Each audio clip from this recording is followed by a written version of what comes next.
എന്തുകൊണ്ട് ഇങ്ങനെ സംഭവിക്കുന്നു? ഈ ഇസ്രയേലിൻ്റെ എയർ ഡിഫൻസ് സിസ്റ്റത്തിനെ കുറിച്ചുള്ള തള്ളുകൾ കേൾക്കാത്ത ഒരാളും ഉണ്ടാവില്ല.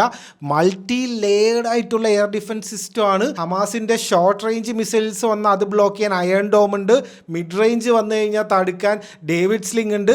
പിന്നെ ബലിസ്റ്റിക് മിസൈൽസ് വന്നു കഴിഞ്ഞാൽ അതിന് തടുക്കാൻ ആരോ 2, 3 വേണ്ട, അങ്ങനെ പല വേർഷൻസ് ഉണ്ട്. ഇനി ഇതൊന്നും പോരാഞ്ഞിട്ട് അമേരിക്കയിൽ നിന്ന് കൊടുത്തയച്ച താഡ് എന്ന് പറഞ്ഞിട്ടുള്ള സിസ്റ്റം വേറെയുണ്ട്. ഇത്രയും ഉണ്ടായിട്ടും ഇറാൻ്റെ ഈ മിസൈൽസ് ഒക്കെ കറക്റ്റ് ഇതെങ്ങനെ വന്ന് ഇവിടെ വീണു. ക്യാപിറ്റലിന്റെ ഹാർട്ടിലാണ് അവർ കയറി അടിക്കുന്നത്. പെന്റഗൺ പോലെയുള്ള ഇസ്രായേലിന്റെ പെന്റഗൺ എന്ന് വിളിക്കുന്ന ദ കിരിയ എന്ന് പറഞ്ഞിട്ടുള്ള അവരുടെ ആ ഒരു ബിൽഡിങ്ങിനെ വരെ ഇവർ അറ്റാക്ക് ചെയ്തിട്ടുണ്ടായിരുന്നു.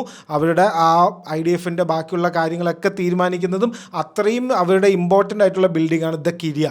അതിനെ വരെ അടിച്ചിട്ടുണ്ട്. അവർക്ക് ഒരു കുഴപ്പമില്ല, സിമ്പിളായിട്ട് അവരൊന്ന് അടിച്ചു. അപ്പോൾ ഇതെങ്ങനെ സംഭവിക്കുന്നു? എന്താണ് അതിൻ്റെ ഒരു ഗുട്ടൻസ്? ഇറാൻ്റെ ടെക്നോളജി അത്രയും സുപ്പീരിയർ ആണോ? എന്താണ് സംഭവം? ഡീറ്റെയിൽ ആയിട്ട് നോക്കാം. ഇവിടെ ആദ്യം ഒരു കാര്യം നോക്കാനുള്ളത്, ഇറാൻ ഈസ് വെൽ പ്രിപ്പയർഡ്. അതായത് ഈ ഇസ്രയേലിൻ്റെ എയർ ഡിഫൻസ് സിസ്റ്റം എവിടെയാണ്, എന്താണ്, എത്ര കപ്പാസിറ്റി ഒന്നും പബ്ലിക് നോളജ് ഒന്നും അല്ല. അത് അവരുടെ ഉള്ളിൽ തന്നെ വയ്ക്കുന്ന കാര്യമാണ്. പക്ഷേ ഇവരത് ആൾക്കാരനൊക്കെ വിട്ട് സ്പൈ ഒക്കെ ചെയ്ത് അന്വേഷിച്ച് കാര്യങ്ങളൊക്കെ പഠിച്ചു വെച്ചിട്ടുണ്ട്.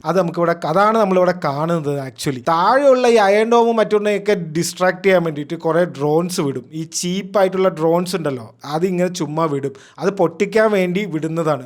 എന്താ പറയുക, ഒരു ട്രാപ്പ് വയ്ക്കുക എന്നൊക്കെ പറയില്ല, അതുപോലെ ട്രാപ്പിന് വേണ്ടിയിട്ട് കുറേ ഡ്രോൺസ് താഴെ കൂടെ വിടും.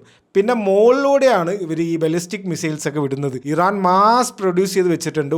At a time 250 to 300 missile വരെയൊക്കെയാണ് വിടുന്നത് എന്നൊക്കെയാണ് പറയുന്നത്. അതായത് ഒരു ലാർജ് സ്കെയിൽ അറ്റാക്കാണ് ഇവർ നടത്തുന്നത് പല രീതിയിൽ. അടിയിൽ ഡ്രോണ്, മുകളിൽ മിസൈല്. അപ്പോൾ ഇവിടെ എന്താ സംഭവിക്കുന്നത് വെച്ച് കഴിഞ്ഞാൽ ഒരു 20 to 30% വരെ ഇത് ഉള്ളൂ. ബാക്കിയൊക്കെ ഇന്റർസെപ്റ്റ് ചെയ്ത് പോവും. ഈ ആരോവും മറ്റേതൊക്കെ ഭയങ്കര അഡ്വാൻസ് സിസ്റ്റം തന്നെയാണ്. അപ്പോൾ അതൊക്കെ ഇന്റർസെപ്റ്റ് ചെയ്യുന്നുണ്ട്. അതും ചെയ്ത് കഴിഞ്ഞിട്ട് അതിൻ്റെ ബാക്കിയുള്ള മിസൈൽസ് ആണ് ഈ ടെലവീൽവിലും ബാക്കിയുള്ള സ്ഥലത്തൊക്കെ വന്ന് വീഴുന്നത്.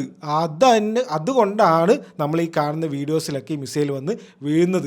ആക്ച്വലി ഓവർ സാച്ചുറേറ്റഡ് ആയി. അതായത് ഇവർക്കൊരു ഈ ഡിഫൻസ് സിസ്റ്റത്തിനൊക്കെ ഒരു കപ്പാസിറ്റി ഉണ്ട്. ആ കപ്പാസിറ്റീൻ്റെ മുകളിലാണ് ഇറാൻ കളിക്കുന്നത്. ആ വോള്യൂം കളിയിലാണ് ഇസ്രയേലുകാർ ഇപ്പോൾ കുടുങ്ങിയിരിക്കുന്നത്. ഇസ്രയേലുകാർ ഇപ്പോൾ മെയിനായിട്ട് യൂസ് ചെയ്യുന്നത് ആരോവും ഡേവിഡ് സ്ലിംഗും ആണ്. അതിൽ ആരോ ആണ് ഇവരുടെ മേജർ.